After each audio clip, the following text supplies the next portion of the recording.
If you were to ask me 10 years ago how I could be making money as an artist in 2026, I would probably be able to come up with maybe 2 or 3 options. Today, I'm going to be sharing with you the 9 different streams of income I had as a part-time artist in 2025 and 2 more streams that I hope to add in 2026. If you are new here, my name is Sarah. Welcome to my channel. I've been running a small stationery business in my home basement for the past 6 years now, which is crazy to say. In that time, I've had 2 kids and we've moved across the country and we're now settled in Calgary, Alberta. On this YouTube channel, I like sharing snippets of my life, motherhood, my faith, but I also really love sharing this kind of small business content too. So I hope you enjoy. If you like any of this today, please subscribe to my channel. It helps me a lot. I would love to see this channel grow because it is one of my income streams. Times are different. I think the starving artist narrative is long gone. With the rise of social media and all the online ways you can share your work, there are more and more people pursuing their creative passions, either on the side or even quitting their full-time jobs to do so. And as someone who's trying to raise a family while also working, it's actually been a really big blessing to our family. I am not trained in the arts. I actually studied sciences my whole life. I have my master's in biomedical communications, and then I worked a few years in consulting in the pharma space. But in 2020, I quit my job and launched Sale of Paper. I do calligraphy, lettering, illustration, painting, and I turned my artwork into physical products that I can sell online. I have a bunch of cards behind me. That is the main thing I do. But as I shared, I have 9 different income streams. Many of them are tiny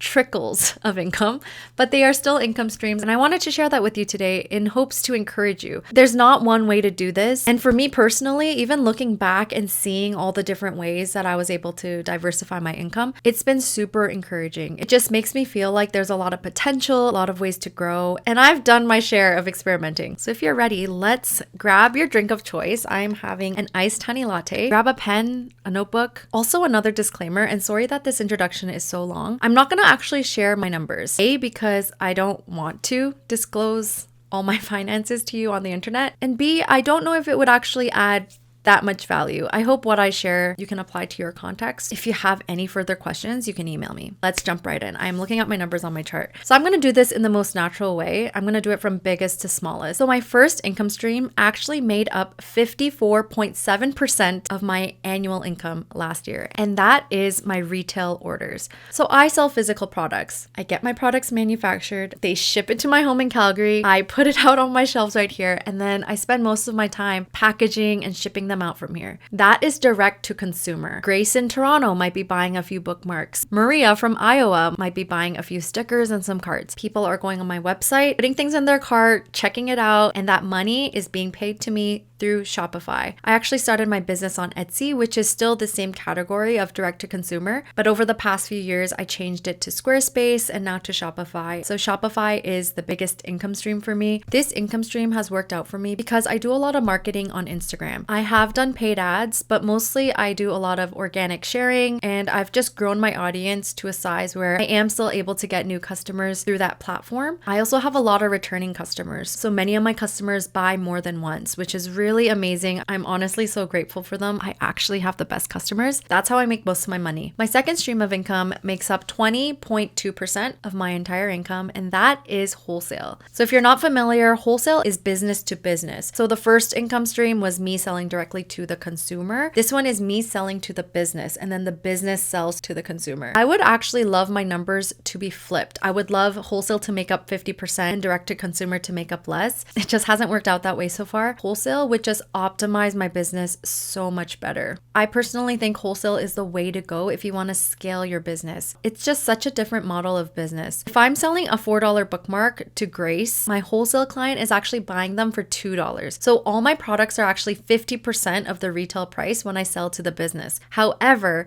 they buy in volume. There's a minimum order amount for every order that I take. A wholesaler typically has to spend around $200, whereas there is no minimum order for a regular customer. If you think about the time it takes me to pack 10 different orders of little paper goods for 10 different customers, and the time it would take me to actually just pack up 200 cards from my shelf, adding the envelope, adding the sleeve, just packing it in a big box and shipping it off. It's way more efficient to pack these wholesale orders. And because they're also a business, many of them make multiple orders every season to restock and replenish their supply. So this stream of income actually didn't start at the start of my business. I started off doing retail, and then maybe a year and a half or 2 years into my business, I organically got some wholesale orders from businesses in my local area. And then I got onto Fair, which is a marketplace for connecting with other retailers. And then it just kind of grew from there. It grows very, very steadily year after year. But again, it's nowhere near my direct to consumer segment. That is my goal, to grow in the wholesale department. But it's been challenging. And I think the biggest hurdle is myself. I know I'm standing in the way of my own wholesale growth. It just feels so much more natural for me to market to my customers and to connect with the individuals that are buying from my shop than to cold email like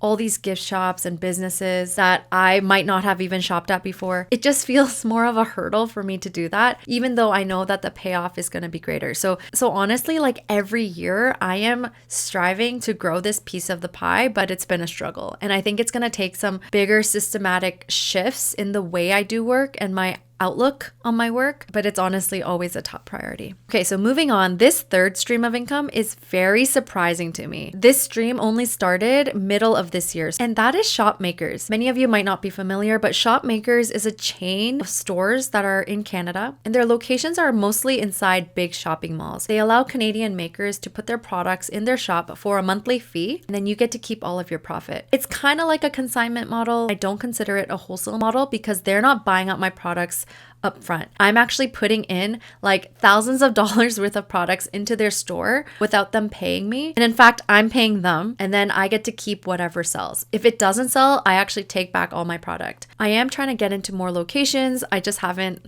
heard back, but the locations I have been in have been doing pretty well. I'm paying around $400 to $500 per month to be in these locations. And in return, I'm given like a 2-foot or 3-foot shelf or space to put my products. I'm surprised this has done so well because originally I just wanted to break even, and I kind of saw this more as like a marketing stream. As a small business, it's really hard to get your products into big shopping malls. There aren't a lot of like indie stores that usually lease in malls. And also the demographic of people that shop physically in shopping malls are very different than those that are seeking out like a small independent gift shop or bookstore. So I wanted to reach this new demographic. This income stream made up 15.9% of my income, and that is significant. It's very similar to my wholesale number, which is why I'm very surprised. I usually go into the mall that's closest to my house around once a month, and I'll replenish my stock. And then all the locations that are further from me, I just mail my stuff to them, and the associates will just set it up for me. And that's all part of the monthly fee that I'm paying. It's pretty awesome. I wouldn't say it's completely passive, but considering all the labor I usually do for my job, this is pretty passive. And Christmas season was really great. I think that contributed a lot to the percentage of it because malls are packed and people may just need to pick up like a last minute gift, and they might see a Christmas card there. So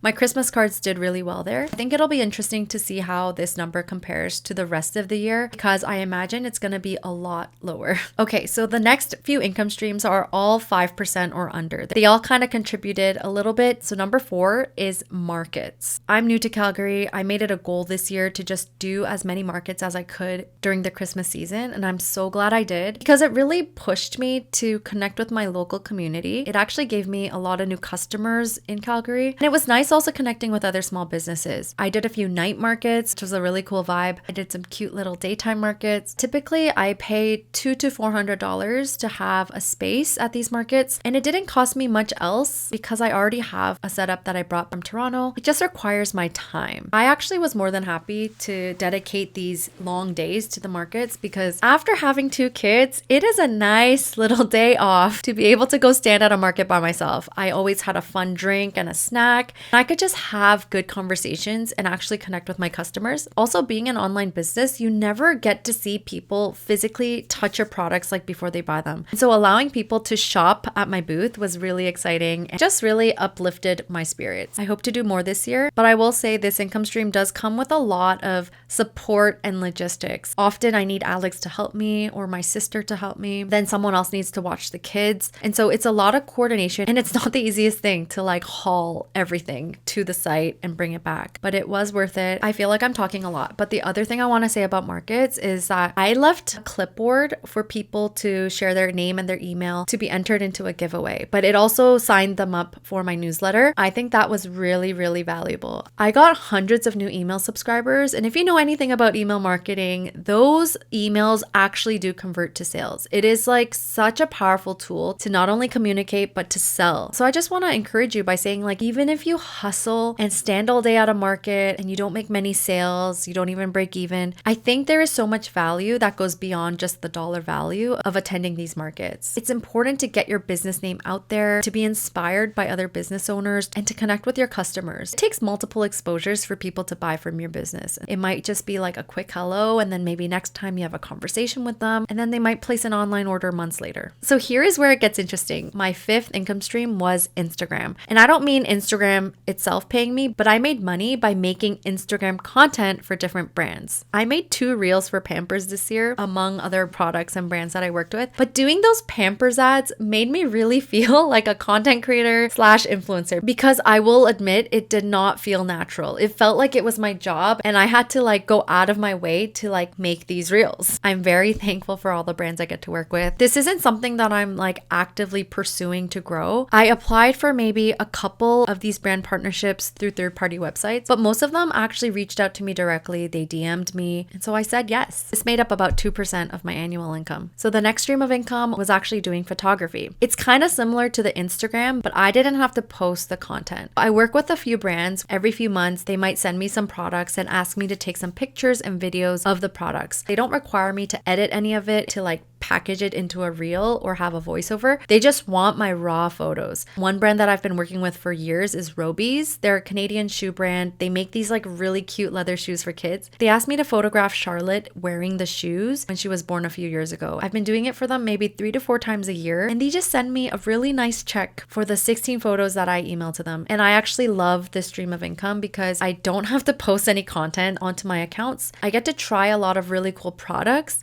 for kids and babies, but I'm able to photograph the products without showing my kids' faces, which is a huge bonus for me. It also exercises my creative juices in a way that I don't get to do in my small business. I don't want to just photograph paper all day. My 7th stream of income is affiliate marketing. I don't do a lot of affiliate marketing, but I do have some links that are active. Honestly, they're more like referral codes at this point. And the one that has contributed the most to this income stream is Shopify. I get paid around $200 every time someone clicks on my Shopify link and they also sign up for a Shopify account. You can imagine I don't get a lot of clicks because not everyone is trying to spend hundreds of dollars a year setting up an e-commerce business. But in the world of YouTube, some people do click on my links in the description below, and these payouts have been such a nice little treat. Okay, so my 8th stream of income is YouTube. This channel is very humble. I never set out to do this to make loads of money. I just wanted to document my day-to-day life. And you can see that most of my videos are just vlogs and more behind the scenes of my small business. But once you hit a certain amount, you do get monetized. And I do allow ads to run on all my videos. Sometimes I've gotten really nice payouts if a video does really well. This year, I didn't post a lot. I didn't make that much money off of YouTube. But again, it is a really nice surprise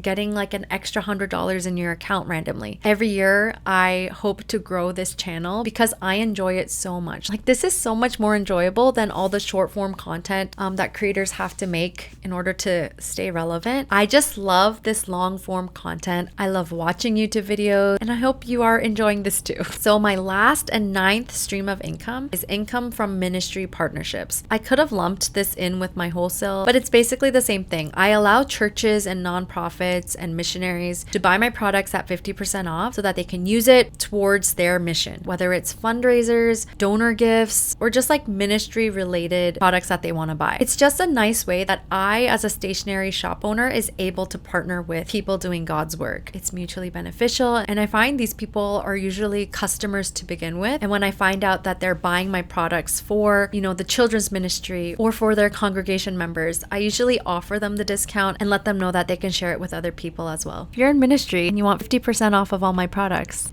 Let me know. All right, so those are my 9 streams of income for 2025. There are actually 3 more streams of income that I am considering for 2026 or that I've done in the past. One of them is licensing. Licensing is a whole different world than what I've been doing. It's basically when a licensing company pays for your artwork so that they own the license to it, either for a temporary amount of time or for a finite number of products. I actually just signed a contract with a licensing company. They're going to be using 8 of my designs to distribute greeting cards throughout the USA, and they distribute to like grocery stores and stuff like that. I have no idea what to expect. Like, am I even going to be making money from this? But I believe they pay out quarterly, like they mail you a check like royalties. Like I signed for a percentage of sales. We'll see how that goes. I'm just very open to trying new things, seeing how my business can grow and expand, because after 6 years, I still feel very inexperienced and I'm still trying to figure it out. Honestly, licensing is something that I didn't want to do from the beginning because I like the idea of controlling everything. But I find that as I have less and less time to actually work, this is a really nice way to make money without having to continue to do the work over and over again. The other stream is doing custom work. Now, when I first started in 2020, I did a lot of custom work. If I had to do this pie chart again, it probably would have made up like 75%. I would write out people's vows or Bible verses by hand. I shut this one down. I can make a whole video on this, but there are so many reasons I don't do custom work anymore.